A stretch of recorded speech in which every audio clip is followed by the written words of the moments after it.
बारिश की हल्की बूंदें गिर रही थीं, जैसे आसमान भी आरव के सपनों को सुन रहा हो। एक छोटा सा लड़का आरव सड़क किनारे खड़ा होकर तेजी से गुजरते लोगों को देख रहा था।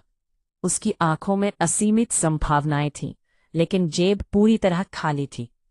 आरव का नाम उन बच्चों में नहीं था जो अक्सर हंसते खेलते हैं, बल्कि वो उन बच्चों में था जिनके सपनों की सीमाएं उनके हालातों से तय होती थीं।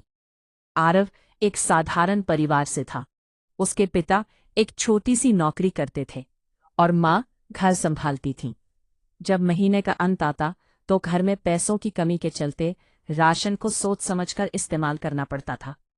लेकिन आरव के दिल में एक सपना था, एक ऐसा सपना जो उसके माता पिता को गर्व महसूस करा सके।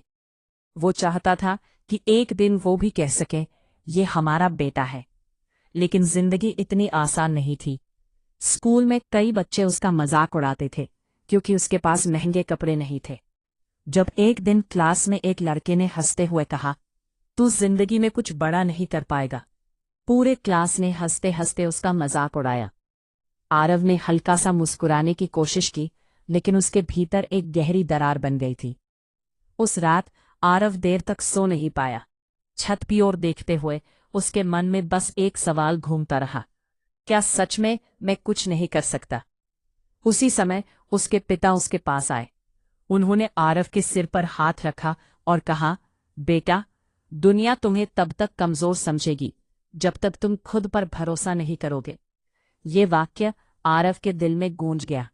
उसने तय किया कि अब वो खुद को बदलने की कोशिश करेगा। अगले दिन से उसने शिकायत करना छोड़ दिया और मेहनत करने की राह पर चल पड़ा। जब दूसरे बच्चे महंगे मोबाइल चला रहे थे, आरव लाइब्रेरी में बैठकर अपनी पढ़ाई में डूबा रहा।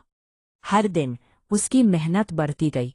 उसने किताबों में अपने सपनों के रंग भरने शुरू किए। धीरे धीरे उसकी कड़ी मेहनत ने उसे उन बच्चों के बराबर खड़ा कर दिया